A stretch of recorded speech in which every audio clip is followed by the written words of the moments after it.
Chers frères et sœurs, bonjour. Bonjour à vous qui êtes sur votre canapé. Nous sommes heureux d'être réunis ensemble.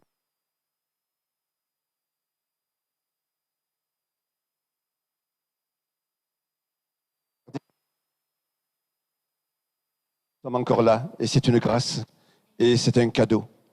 Et nous voulons de tout notre cœur le bénir. Je voudrais commencer par ces quelques versets du psaume 133. Voici, ô qu'il est doux et qu'il est agréable pour des frères de demeurer ensemble. C'est comme l'huile précieuse qui est répandue sur la tête, descend sur la barbe d'Aaron, qui descend sur le bord de ses vêtements. C'est comme la rosée de l'Hermon qui descend sur les montagnes de Sion, car c'est là que l'Éternel envoie la bénédiction, la vie pour l'éternité. Et ce que je veux retenir de ce psaume ce matin, qu'il est doux et qu'il est agréable pour des frères de demeurer ensemble. Et ce matin, nous sommes ensemble. Et c'est une bénédiction. Le texte dit, c'est là que se trouve la bénédiction.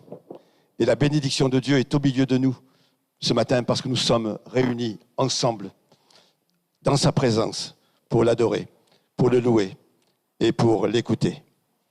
Nous allons prier ensemble. Arotenk Miasin. Seigneur mon Dieu, je voudrais te rendre grâce et te remercier pour cette occasion et cette opportunité, cette grâce que tu nous accordes de nous réunir encore aujourd'hui. Je voudrais te remercier pour ta bonté et ta fidélité. Seigneur, c'est toi qui es le maître de la vie. C'est toi qui es le maître de ma vie. Et je voudrais te remercier parce que jusqu'aujourd'hui, eh bien, Seigneur, tu nous conduis, tu nous aides. Difficile, par la maladie, par le deuil et par des problèmes et des difficultés que nous rencontrons.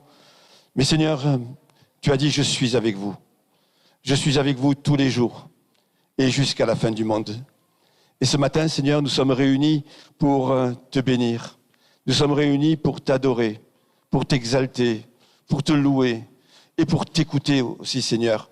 Combien ta parole, Seigneur, au travers que nous allons entendre ce matin, au travers des chants, au travers de ta parole, au travers du message, combien c'est important. Et nous voulons entendre ta voix au travers de tout ce qui se dira ce matin. Seigneur, parce que tu désires notre épanouissement, tu désires notre croissance, tu désires que nous soyons fortifiés, enracinés dans l'amour et dans la foi, Seigneur. Et c'est cela qui est le plus important aujourd'hui et ce qui a été toujours le plus important. Seigneur, que ta bénédiction, que ton onction soit sur chacun d'entre nous. Je te remercie, je te bénis et je te rends grâce.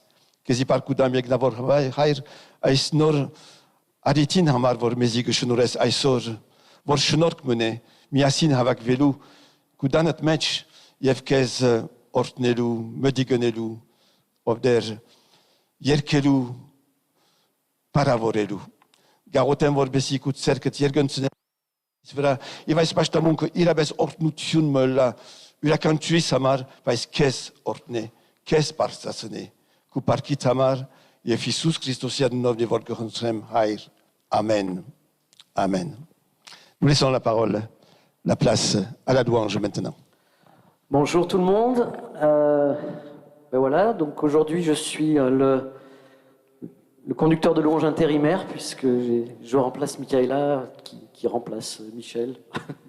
Donc qui était voilà, donc je suis plus à l'aise derrière le piano que devant vous, mais bon, je vais essayer de faire de mon mieux. Je voulais partager avec vous cette semaine. Alors, cette semaine est un peu spéciale pour les Arméniens parce qu'on va parler du 24 avril et on va en parler tout à l'heure. Donc, je vais pas en parler pendant la louange. Il y a eu un autre événement cette semaine qui m'a intéressé. C'est le lancement de la navette SpaceX avec notre ami Thomas Pesquet à l'intérieur. Et je ne sais pas si vous avez vu les images. C'est vrai que c'est assez impressionnant quoi, de les voir, les 4 qui ont été envoyés dans l'espace dans cette navette-là. Et il y a des images qui passent en boucle à la télé où où on voit le moment où ils ont atteint, vous savez, je pense une altitude idéale pour qu'ils puissent enlever leur combinaison et qu'ils puissent commencer à bouger en apesanteur. Et là, il y a une image de la caméra ou de Thomas Pesquet qui dit « Regardez à travers le hublot où on voit la Terre, on voit cette magnifique Terre et on les voit survoler la Terre. » Et ça m'a fait penser à un verset qui est dans Job 5, verset 9, qui dit « Dieu fait de grandes choses qu'on ne peut sonder, des merveilles à ne pouvoir les compter. » Et ce verset, en fait, montre que, et ce que Thomas Pesquet nous a montré, ça nous montre qu'il y a un grand architecte de l'univers, que ça ne s'est pas fait tout seul. Et j'ai trouvé 2-3 exemples scientifiques qui m'ont interpellé, que je veux partager avec vous. La première, c'est la température. 15 millions de degrés au centre du Soleil, et la Terre est à 150 millions de kilomètres du Soleil, juste à la bonne distance pour avoir la vie. Si elle était plus près ou plus loin, ça ne se passerait pas très bien. Est-ce que c'est un hasard? Une intention? La rotation terrestre? Un deuxième argument, chaque année la Terre tourne 365 fois sur elle-même, une fois autour du Soleil, et si la Terre ne tournait que 36 fois sur elle-même, nos journées, elles dureraient 10 fois plus longtemps. Nos nuits dureraient 10 fois plus longtemps. Vous imaginez, ça serait un peu compliqué. Il ferait terriblement froid au nord, très chaud au sud. Pareil, hasard ou intention. Et un autre exemple, l'air. Alors, je n'avais pas calculé ça, mais l'atmosphère est constituée de 21% d'oxygène. Ce n'est pas un cours de chimie que je vous fais, mais si c'est exactement la bonne mesure qu'il faut pour pouvoir vivre. Si la proportion était de 50%, par exemple, à la première étincelle, il y a tout qui prendrait feu. Pareil, hasard ou intention, c'est une question qu'il faut se poser. Et par tout ça, ça prouve qu'il y a un créateur, que par sa création, on voit son intelligence et sa puissance, que c'est pas seulement, ça n'a pas juste été créé comme ça. Je sais qu'il y a certains astronautes, j'ai pas trouvé les références, mais qui se sont convertis après leur voyage dans l'espace. Je pense que ça doit être tellement impressionnant de voir ce que Dieu a créé d'en haut, que je pense que tu dois être touché d'une certaine manière et que tu dois vraiment te dire ouais, c'est pas possible que tout ceci a été créé que par hasard. Alors ce matin, je voulais qu'on loue ensemble ce Dieu grand, ce grand Dieu, et j'aimerais qu'on puisse vraiment se lever maintenant et chanter tous ensemble.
Lève-toi, honore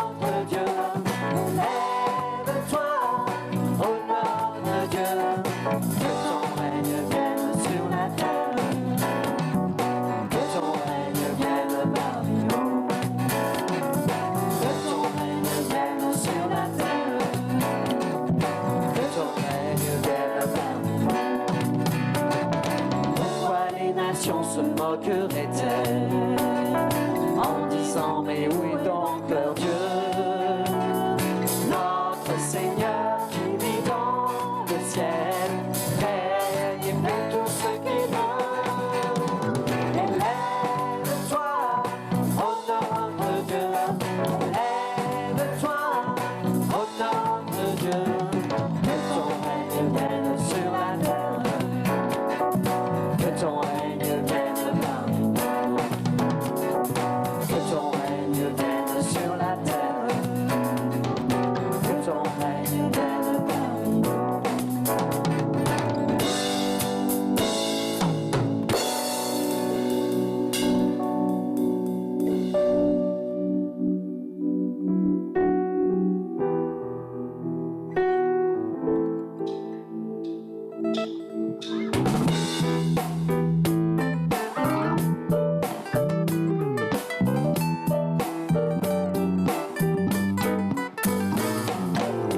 Grande et merveilleuse sont toutes tes œuvres, ô Seigneur notre Dieu tout-puissant, juste et véritable dans toute ta volonté, toi le roi éternel, qui sur la terre et dans le ciel est semblable à toi. Tu règnes sur tout l'univers que d'Israël. Un jour devant toi, tout genou fléchira, toute langue te bénira. Alléluia, Alléluia, Alléluia.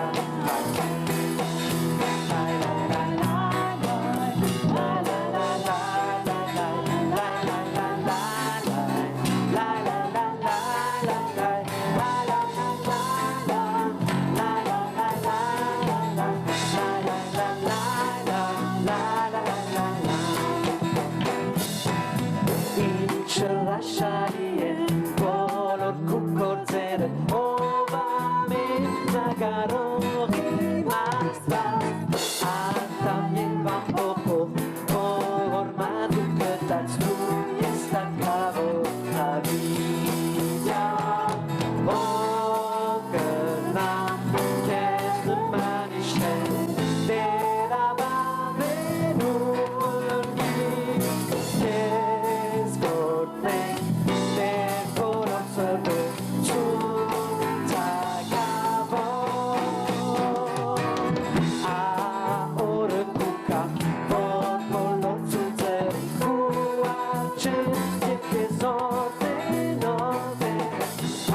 Aleluia, aleluia, aleluia, amen. Tot negere, aleluia, tot negere, aleluia, tot negere, derați fați, aleluia, aleluia. Lai, lai, lai, lai, lai, lai, lai, lai, lai, lai, lai, lai, lai, lai. Amen.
les astres que tu as créés, les océans, les mers, tout me révèle ta majesté. Alors mon âme veut s'écrier de tout mon cœur, je veux chanter. Alors mon âme veut s'écrier de tout mon cœur, je veux chanter. Oh Dieu, tu es infiniment grand, éternel, puissant, roi majestueux. Oh Dieu, tu es infiniment grand, éternel, puissant, roi majestueux.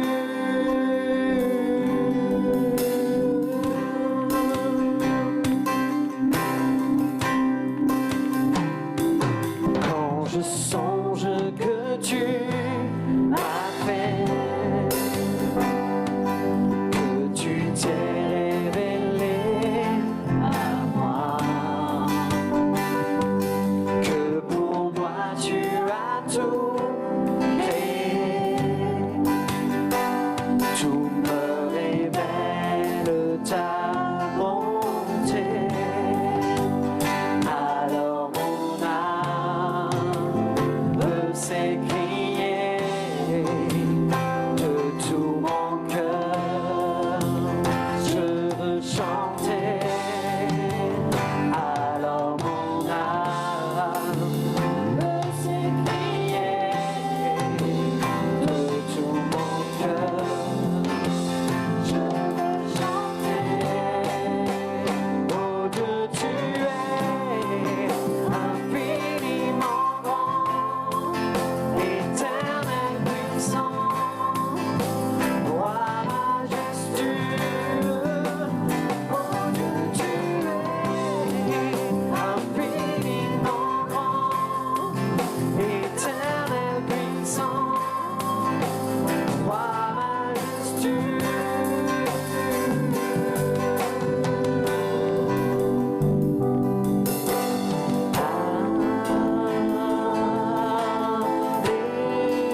Restons dans la présence de Dieu.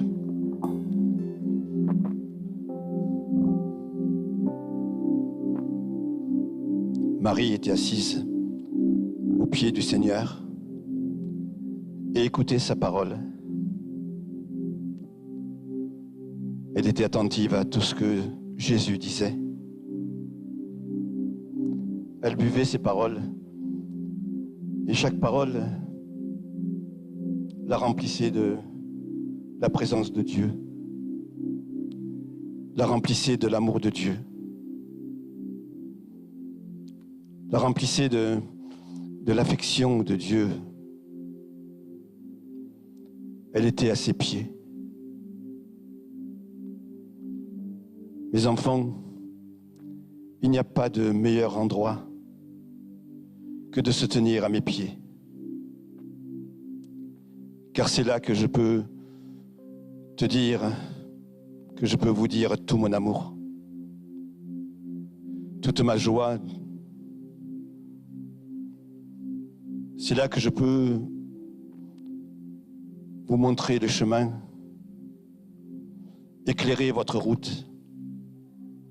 C'est là que je peux aussi racinérer vos cœurs, vous remplir de ma paix, vous dire combien vous êtes précieux à mes yeux et combien je vous aime. Mes enfants, les hommes courent aujourd'hui à droite et à gauche, en tous sens. Mais le meilleur endroit, c'est d'être à mes pieds pour écouter ma parole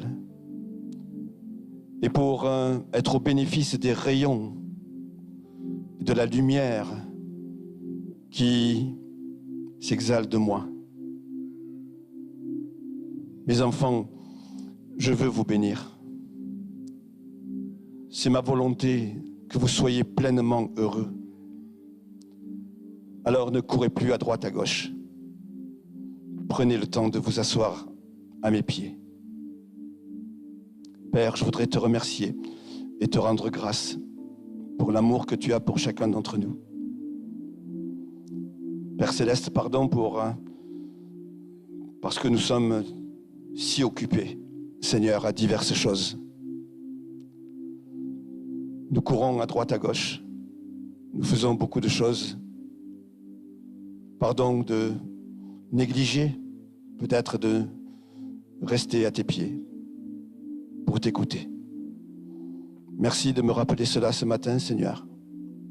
Tu es infiniment grand, mais nous pouvons nous approcher de cet infiniment grand de toi, Seigneur, et être bénis par ta grandeur, par ta magnificence, par ta sainteté, par ta pureté, par ta bonté, par ton amour. Seigneur, ce matin, remplis-nous de toi. Seigneur, remplis-nous de ta personne. Englobe-nous dans ta présence.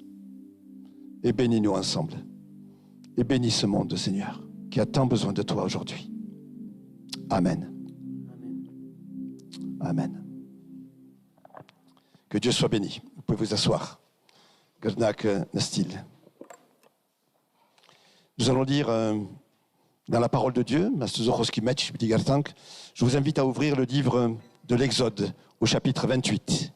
Exode chapitre 28.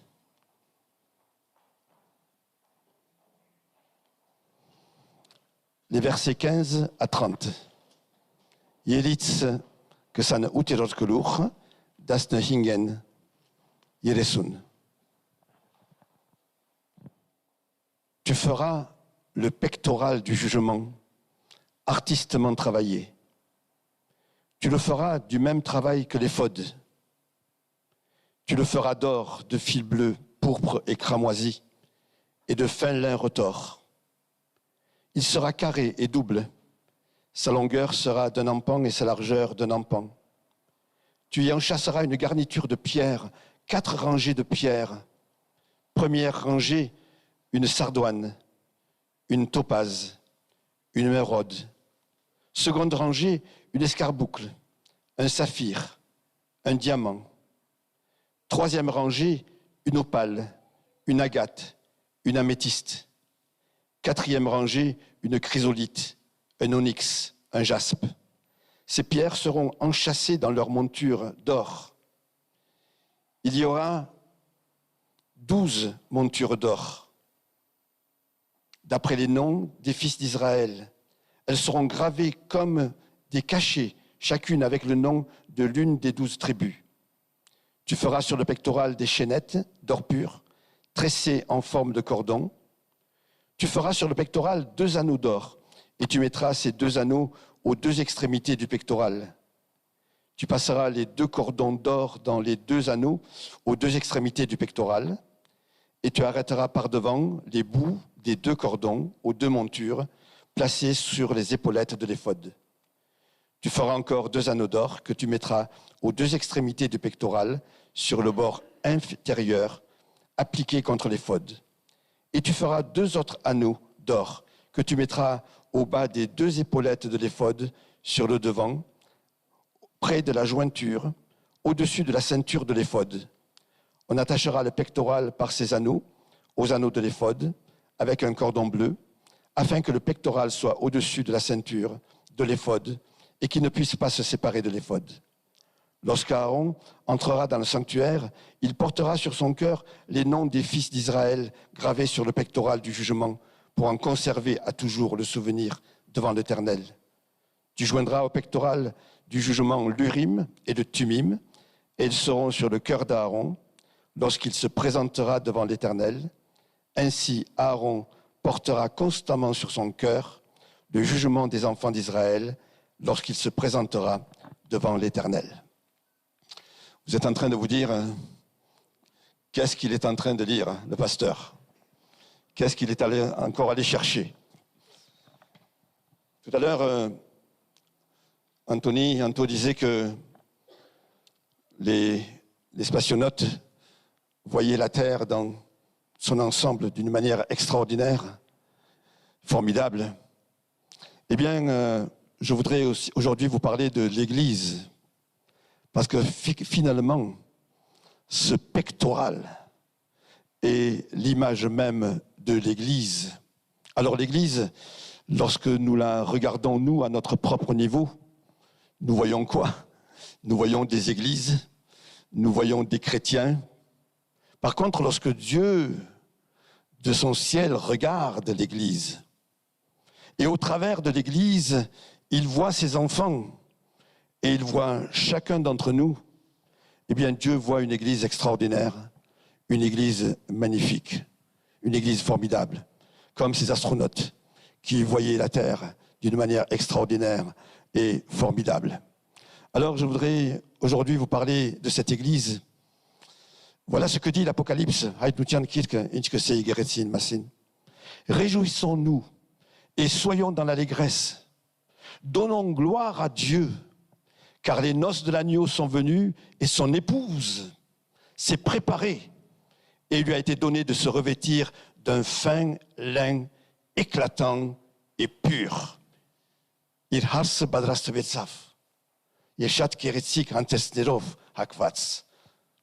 Toujours dans l'Apocalypse, l'épouse ou l'Église apparaît sous l'image de la ville de Jérusalem.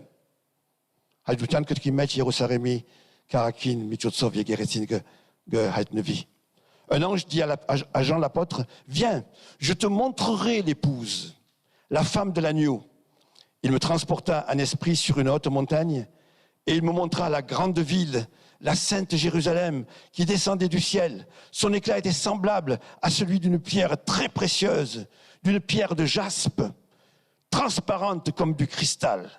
Chat Kiritzik Gerbov, Jérusalem Karak, Gitchne Yedginken, et ces 2 passages, frères et sœurs, dévoilent la beauté, la magnificence, la gloire et la sainteté de l'Église. Jésus, le Fils de Dieu, est celui qui l'a construit et qui la prépare pour le grand jour des noces de l'agneau. Il en est lui-même l'époux. surpe, escancelie, keretzige, aisegeretzin vor Christos ge badraste. Voilà ce que nous lisons maintenant dans l'Épître aux Éphésiens à propos de l'Église. Christ a aimé l'Église. Il s'est livré lui-même afin de la sanctifier en la purifiant et en la lavant par l'eau de la parole pour faire paraître cette Église glorieuse, sans tache, ni ride, mais sainte et irréprochable. Dieu est en train de préparer son Église. Il est en train de nous préparer pour que nous comparaissions devant lui, saints et irréprochables, lavés, purifiés par le sang de l'agneau. Et en plus de la grande beauté de l'Église, nous en voyons sa gloire, sa sainteté, sa valeur. Sa valeur est à la hauteur de l'amour de Dieu. Imaginez cela. La valeur de l'Église, notre valeur, est là à la hauteur de l'amour de Dieu, de l'amour de Christ. Et comme nous le savons, Christ s'est sacrifié pour elle. Et l'Église n'a pas de prix. Yegeretzin kinchuni, asozo siro hamema devor anhune. Vous vous rendez compte ce que nous représentons, frères et sœurs? Nous représentons cette Église sainte, extraordinaire, que Dieu est en train de préparer. Le but de ce message est que nous réalisions la grâce infinie que Dieu nous a faite d'être un jour membre de cette Église. Et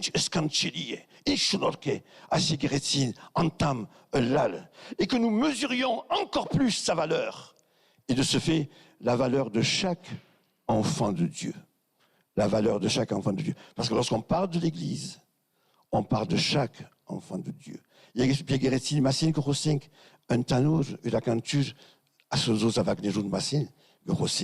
Lorsqu'on parle d'un troupeau, parce que l'Église est aussi un troupeau, nous parlons des brebis. Lorsque nous parlons d'un édifice, parce que l'Église est aussi un édifice, nous parlons de chaque personne qui est dans cet édifice. Et lorsque Dieu voit l'Église, il voit chacun d'entre nous. Lorsque Jésus aime l'Église, il aime chacun d'entre nous. Lorsque Jésus construit son Église, il nous construit chacun d'entre nous. L'Église de Jésus-Christ, elle est universelle parce qu'elle englobe tous les croyants nés de nouveau de l'humanité entière et de tous les temps. Elle est aussi invisible parce qu'on ne peut pas la voir dans son ensemble.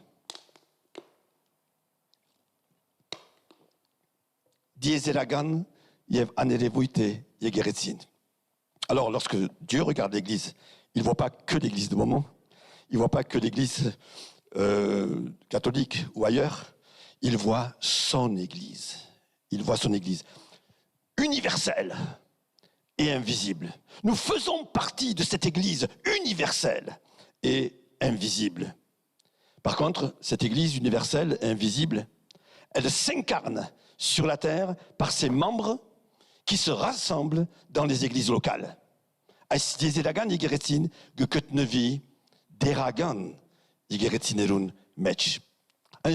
frères et sœurs, nous pouvons dire que les enfants de Dieu rassemblés dans un lieu comme nous aujourd'hui sont l'image et le reflet d'une partie de l'Église universelle. Quel est le fondement? Quels sont les fondements de l'Église? Voici ce que dit l'apôtre Paul aux chrétiens de Corinthe. Vous êtes l'édifice de Dieu. Et il ajoute, selon la grâce de Dieu qui m'a été donnée, j'ai posé le fondement comme un sage architecte. Ce qu'il dit à propos de l'église de Corinthe, bien sûr, s'applique à l'église universelle.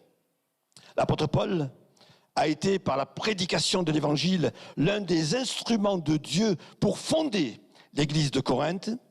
Et par son ministère apostolique, il a placé Jésus comme fondement. Jésus est la pierre angulaire. Jésus est la pierre de fondement de l'Église, avec un grand E, de l'Église universelle et de chacun des croyants nés de nouveau. Jesus Christos est him, vorun vara yegeresin bidi shinvi.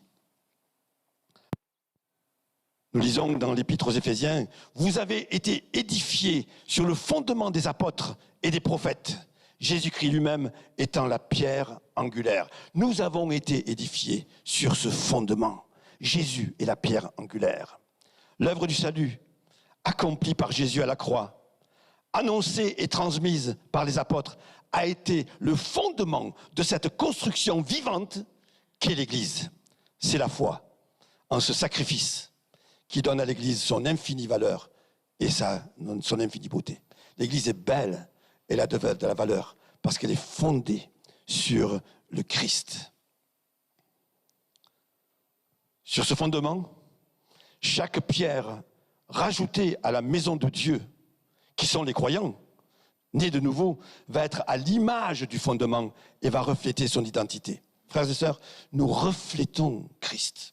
Chacun d'entre nous, nous reflétons Christ parce que nous avons été fondés sur lui.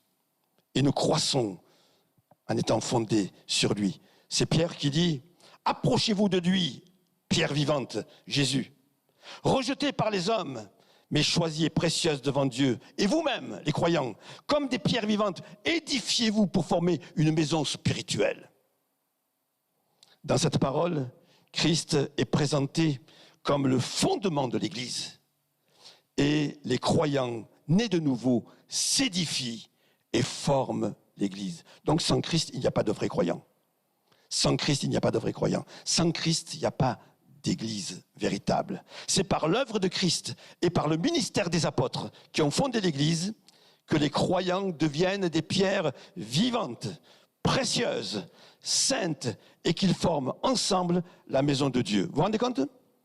Si je vous dis que nous sommes par Christ vivants,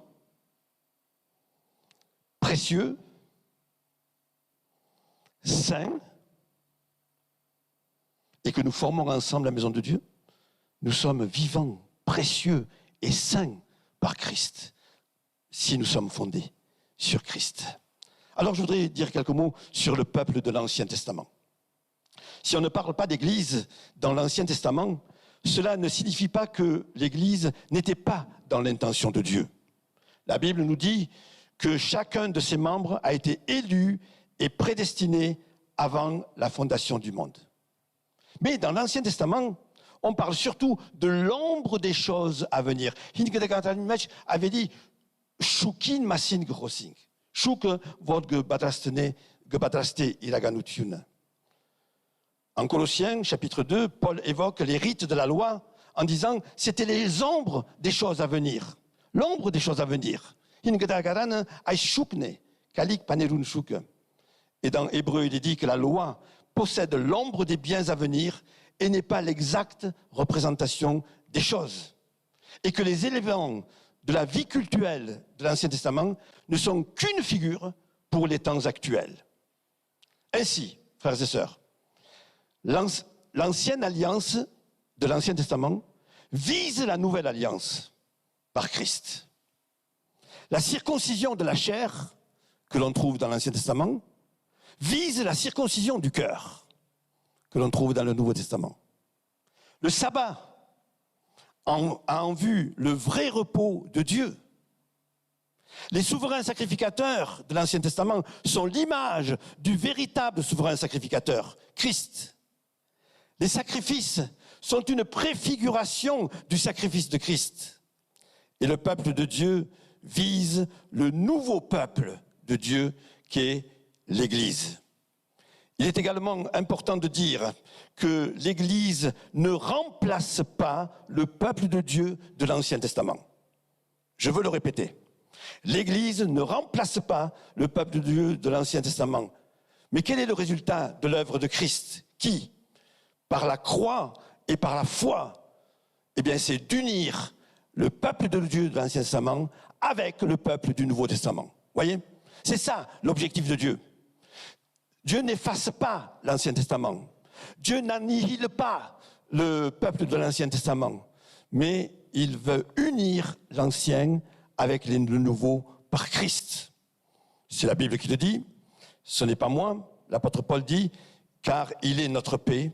Lui qui des deux n'en a fait qu'un et qui a renversé le mur de séparation. Par lui, nous avons les uns et les autres, les uns, ceux de l'Ancien, et les autres, ceux du Nouveau. Nous avons accès auprès du Père dans un même esprit, par Christ.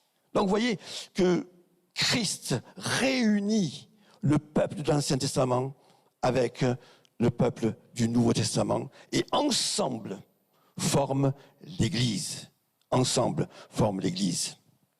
Nous savons que les 12 fils de Jacob, de qui sont issus les 12 tribus d'Israël, sont le fondement du peuple de Dieu dans l'Ancien Testament. Et nous en avons une image extraordinaire dans l'un des éléments des vêtements sacrés que portait le souverain sacrificateur, ce qu'on appelle le pectoral. L'anchabanag.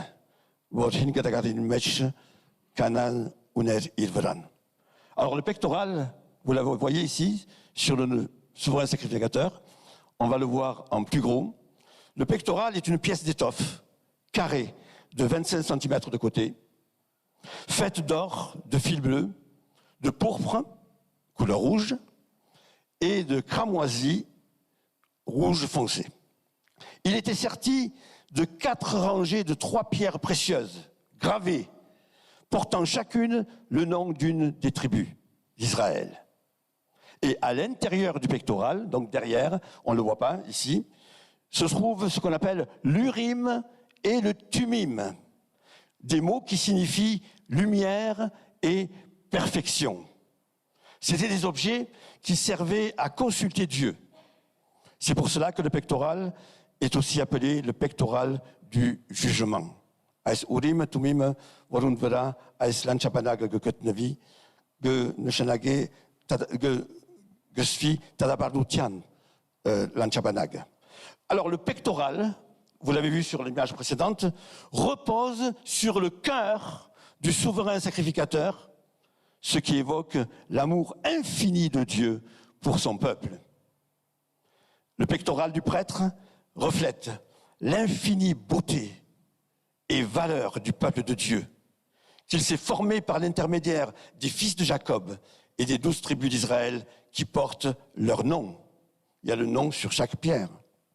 Le pectoral, avec ses 12 pierres précieuses, reflète l'ensemble du peuple d'Israël, peuple de Dieu, dans l'Ancien Testament. Passons maintenant au peuple de Dieu du Nouveau Testament. Si le fondement de l'Église est Christ, il est aussi, comme nous l'avons lu tout à l'heure, dans le livre des Éphésiens, les 12 apôtres. Les 12 apôtres. Dans l'Ancien Testament, les 12 fils de Jacob, fondement du peuple de Dieu de l'Ancien Testament. Et dans le Nouveau Testament, les 12 apôtres, fondement du peuple de Dieu dans le Nouveau Testament. Dieu les a choisis pour poser le fondement par la prédication de la bonne nouvelle et par l'action du Saint-Esprit afin que la maison se construise. Dans ces 12 pierres précieuses, nous pouvons aussi discerner donc les 12 apôtres et au travers d'eux, tous les croyants de la Nouvelle Alliance.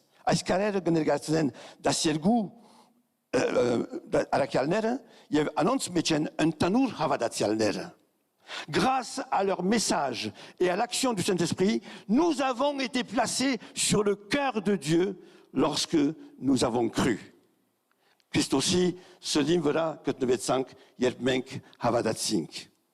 Par la foi et leur message, chaque croyant né de nouveau est devenu une pierre vivante, une pierre précieuse pour former avec les autres enfants de Dieu du monde entier la maison de Dieu. Vous voyez maintenant?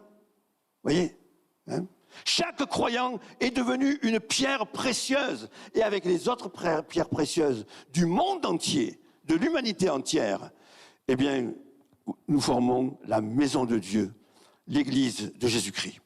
Alors pour résumer, je dirais que le pectoral, serti des 12 pierres précieuses que le souverain sacrificateur porte sur son cœur, est l'image des 12 tribus d'Israël, symbole du peuple de Dieu dans l'Ancien Testament, et des 12 apôtres, symbole du peuple de Dieu dans le Nouveau Testament. Et les 12 pierres précieuses sont l'image de l'Église universelle et invisible.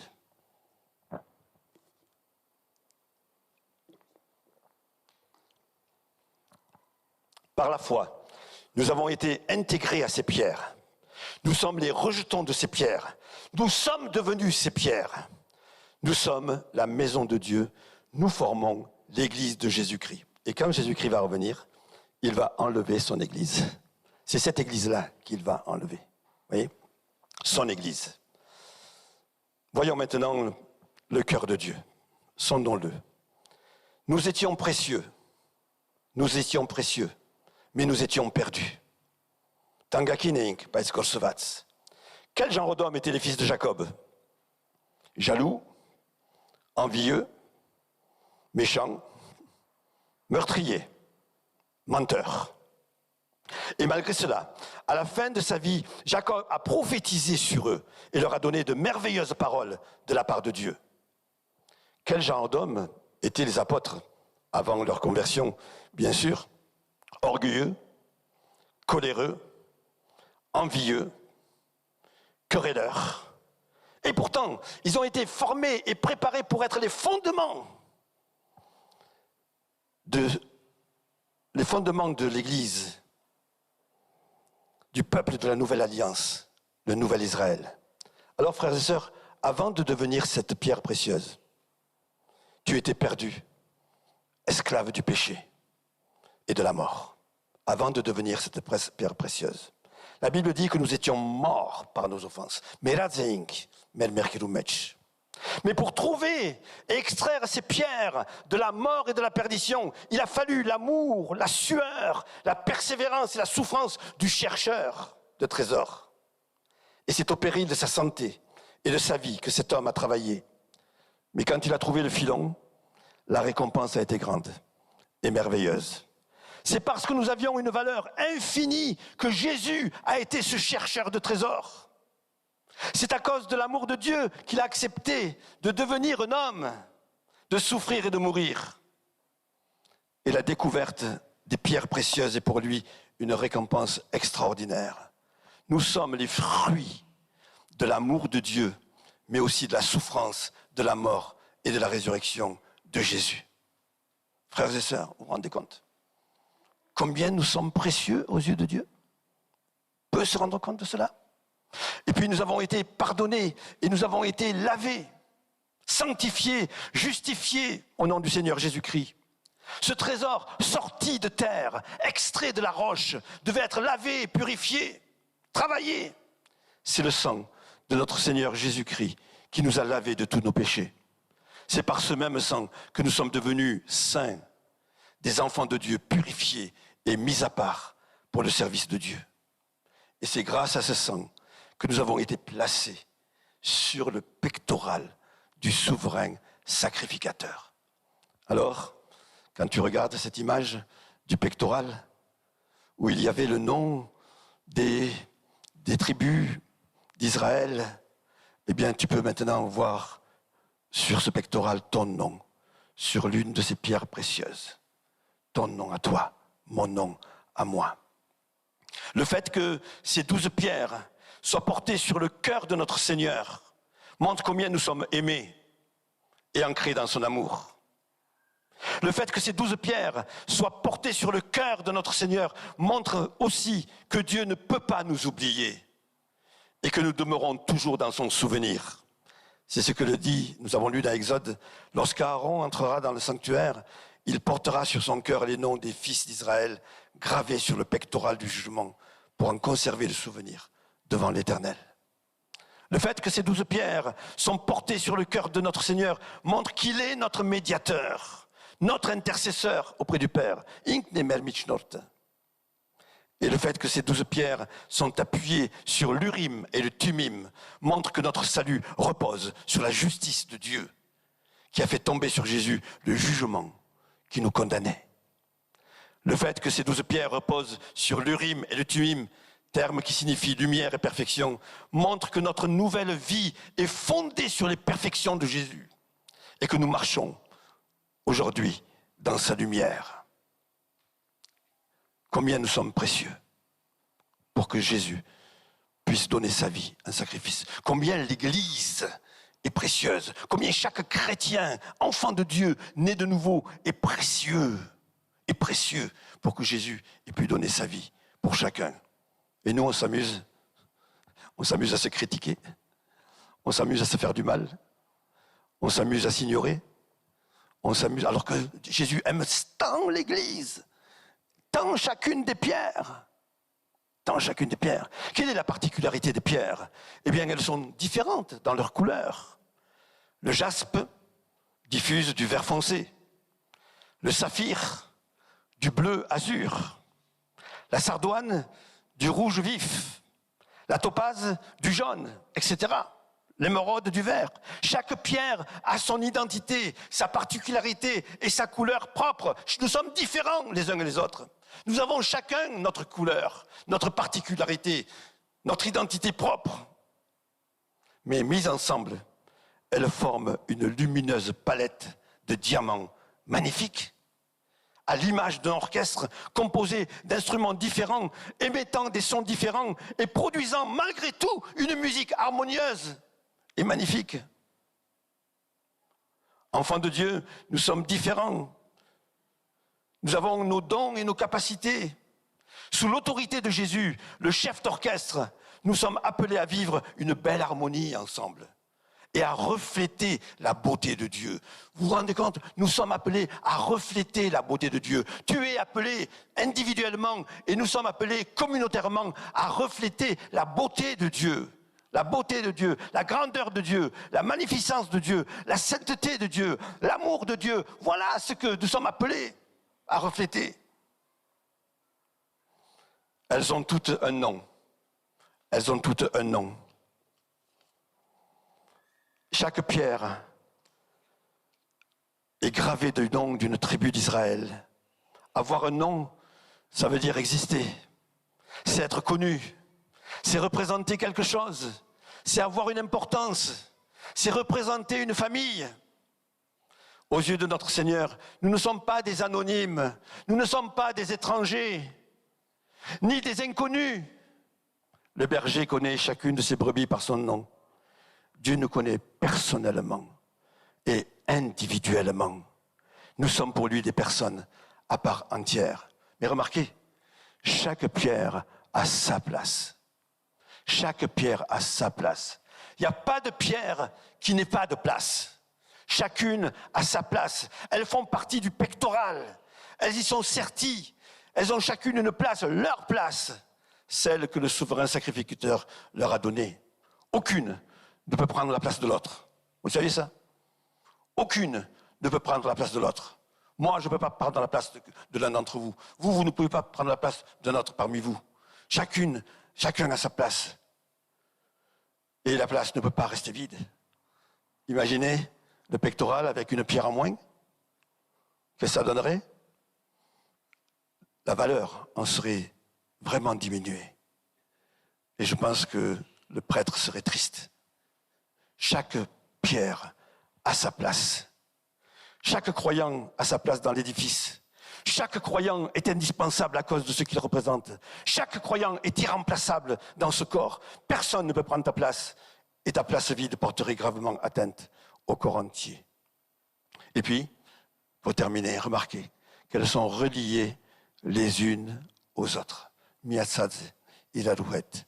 Les pierres sont très proches les unes des autres. Elles sont unies les unes aux autres.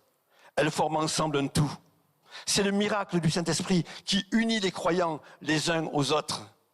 Nous sommes non seulement assis ou à côté les uns des autres, mais nous sommes unis les uns les autres par l'Esprit de Dieu.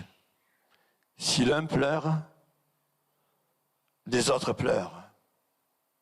Si l'un se réjouit, les autres se réjouissent. Si un membre souffre, les autres membres souffrent aussi. Voilà de quelle manière nous sommes unis les uns aux autres. Placés par le message des apôtres et des prophètes sur Jésus, le fondement, intégrés à l'Église de Jésus-Christ par la foi, nous sommes ensemble une race élue, une communauté de rois prêtres, un peuple de Dieu que Dieu a libéré afin que nous célébrions ses œuvres merveilleuses. Frères et sœurs, Parce que nous sommes ces pierres précieuses sur le cœur de notre souverain sacrificateur Jésus. Alors brillons, brillons, brillons comme des flambeaux dans ce monde. Reflétons l'image de Jésus. Reflétons-la individuellement, chaque jour, quelles que soient les circonstances, et reflétons-la communautairement. Communautairement. Et Dieu sera glorifié. Et Dieu continuera à préparer son Église lorsqu'il reviendra pour la chercher et pour l'amener avec lui dans son royaume où une table est déjà préparée, où les noces de l'agneau vont avoir lieu. Et son Église, eh bien, c'est son épouse. C'est son épouse. Une unité, une union parfaite entre le Christ et ses enfants dans le royaume de Dieu et pour l'éternité. Et pour l'éternité. Que Dieu soit béni. Amen. Amen. J'ai pris des médicaments ce matin, c'est pour ça que j'ai beaucoup soif. Restons quelques instants dans le silence.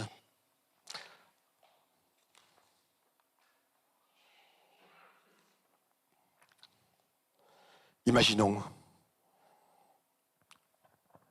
le Seigneur qui nous regarde et qui voit une église extraordinaire. Moi, ma communauté, dans la pensée de Jésus, il a donné sa vie pour toi, pour l'église. Son église, elle est précieuse. Tu es une pierre précieuse sur le pectoral, sur le cœur de Jésus, pour briller dans le temple de Dieu. Ce temple dans son royaume éternel. Seigneur, je voudrais te remercier. Tu me montres ce matin combien l'Église universelle est précieuse et sainte, et combien au travers d'elle, je suis précieux et saint sur le fondement de ta mort et de ta résurrection. Oh Seigneur, aide-moi à prendre conscience toujours plus de la sainteté, de la magnificence, de la grandeur de l'Église de Jésus-Christ, et de la grandeur de mes frères et sœurs, à qui tu as donné une couleur, une identité, Seigneur, une valeur extraordinaire, et que tu as placée sur le même pectoral, et ensemble sur ton cœur. Je voudrais te remercier, Seigneur. Pardonne-moi pour toutes les fois où j'ai dénigré l'Église, ton Église, où j'ai dénigré mon prochain, mon frère ou ma sœur. Pardonne-moi. Parce que ce sang que tu as versé pour moi, tu l'as versé pour chacun. Pour chacun. Et une goutte de ce sang a autant de valeur que tout ton sang entier, Seigneur.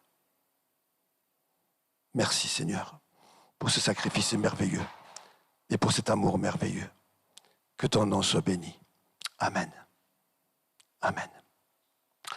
Nous allons voir maintenant une deuxième partie. Nous sommes la semaine du 24 avril. Ça ne va pas durer très long. Et nous voulons quand même marquer la chose, parce que c'est important également. Je voudrais juste commencer par vous lire ce que j'ai dit hier devant la stèle, le mémorial à Beaumont. Voilà les quelques paroles que j'ai dites hier. Lorsque je commémore le génocide de mon peuple ou de notre peuple, j'éprouve tout d'abord de la compassion pour tous, hommes, femmes, enfants et personnes âgées qui ont souffert l'inexprimable, l'inconcevable et l'horreur dans tout le sens de ce terme.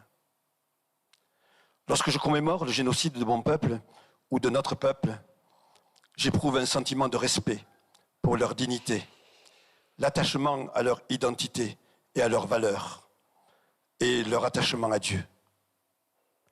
Lorsque je commémore le génocide de mon peuple ou de notre peuple, je respecte leur histoire, leur tradition, leur langue, leur culture et leur piété.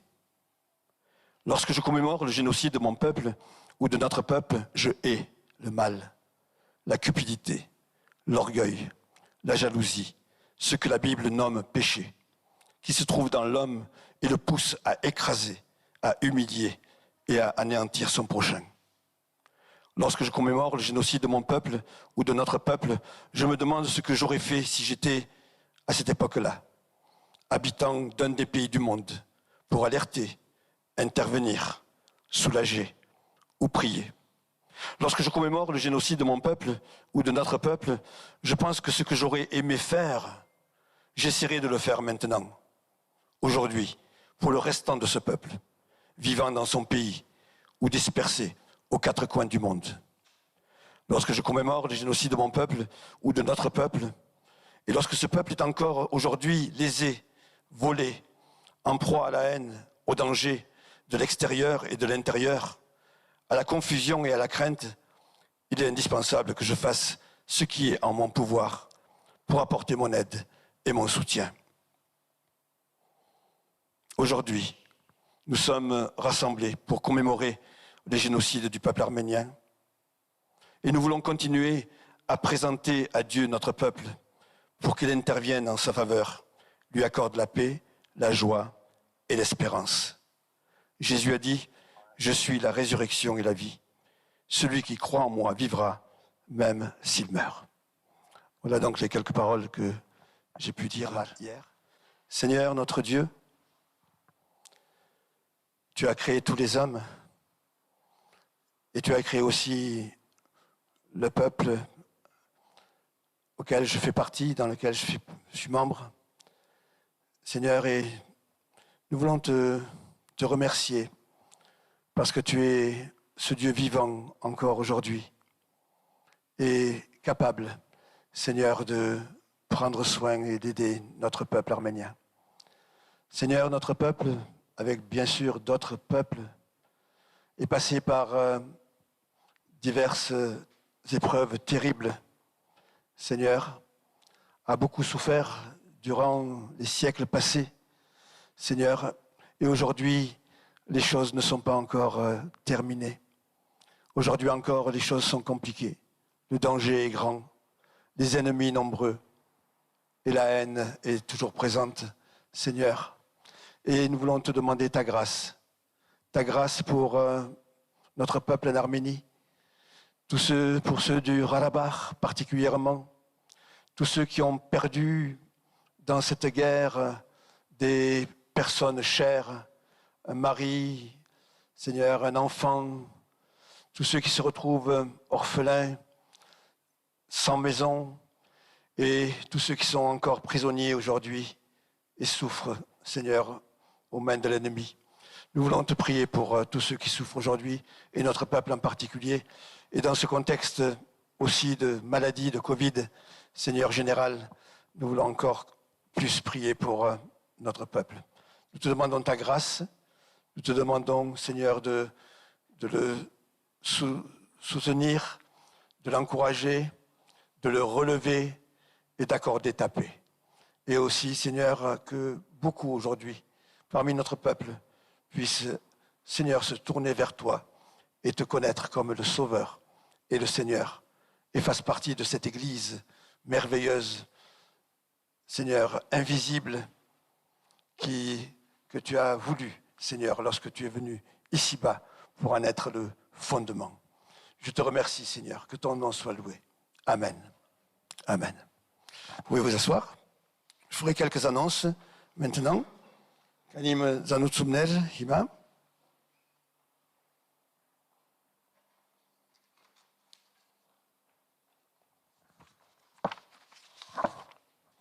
Voilà, donc nous aurons notre étude biblique encore, mercredi soir, à 20h30 sur Gédéon, ce sera le dernier sur Gédéon.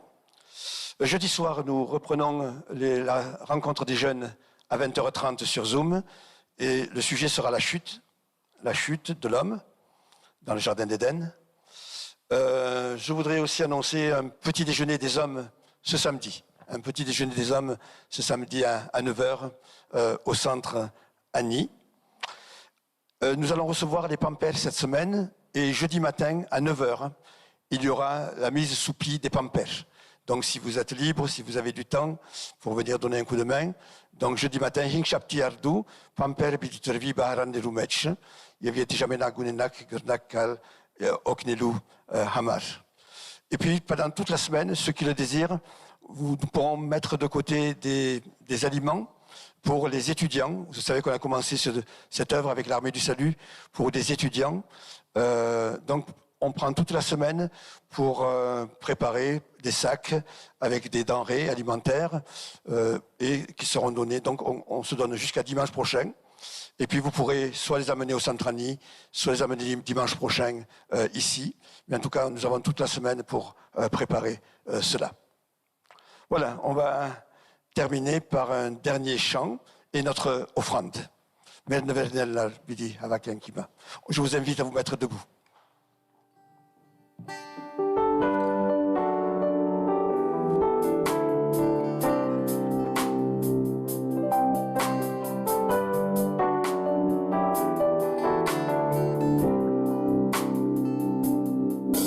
Notre Père qui es aux cieux, que ton nom soit sanctifié, qu'il soit connu en tout lieu, qu'il soit loué, honoré. Notre Père, nous te prions, que ton puissant règne vienne, que ta volonté soit faite sur la terre comme au ciel, que ton règne vienne, que ton règne vienne, que ton règne vienne sur la terre. Que ton règne vienne, que ton règne vienne, que ton règne vienne à Babel. Donne-nous au jour le jour notre pain pour nos besoins.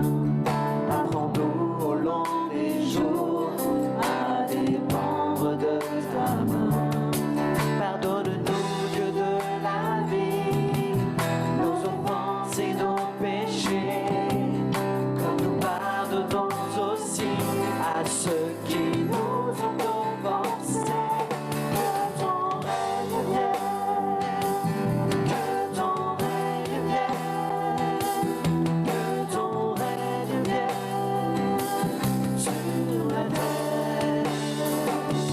Que ton règne vienne, que ton règne vienne, que ton règne vienne à Babel.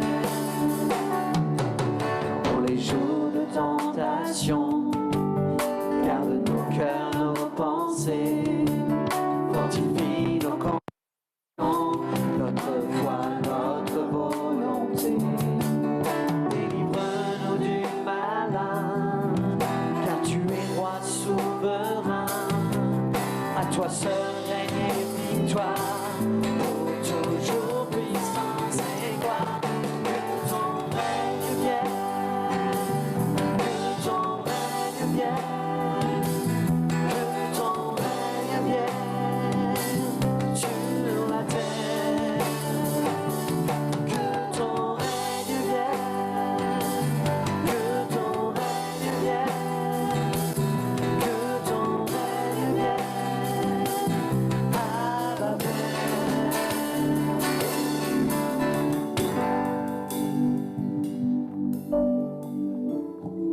Que ton règne vienne, Seigneur. Et je sais qu'il vient déjà dans les cœurs depuis des siècles. Et que ton règne véritablement viendra bientôt, Seigneur. Nous serons avec toi pour l'éternité, dans ton royaume. Merci de continuer à nous préparer, à préparer ton Église, à continuer à la sanctifier. Seigneur, quelle joie de pouvoir bientôt te retrouver ensemble, Seigneur, Et merci aussi pour toutes les joies que tu nous donnes d'être déjà ici-bas ensemble, de former ensemble dans notre Église, Seigneur, de refléter l'Église de Jésus-Christ, une partie de l'Église de Jésus-Christ, sa gloire et sa sainteté. Donne-nous d'être toujours plus ressemblants. Hayır mer, vorerginas yes, sur pieritsi anunko, yegetsi arkaitunko, yeritsin gamko, vorbe serginas yevergri, sats mer anabazort, dur mezaisor. Yevtor mer spardis mer, vorbes yevmengtong merots pardabanats, yevmidaniris mezi porsutyun, ail pergias mezi chare, zikoe arkaityun, yevzorutyun, yevpark, Havidianas, Havidenis, Amen. Yefima, meder Jesus Christos ishonorke. Yevastozo an hun ser, usurpok fuin haortak sutune. Sezi hedella, derces baheyortne. Que la grâce de notre Seigneur Jésus-Christ, l'amour infini de notre Dieu et la communion du Saint-Esprit soient avec chacun d'entre vous. Que Dieu vous garde, vous bénisse et vous accompagne. Allez dans la paix du Seigneur et brillons pour le Seigneur. Amen. Amen. Bonne journée et bonne semaine. Que Dieu vous bénisse.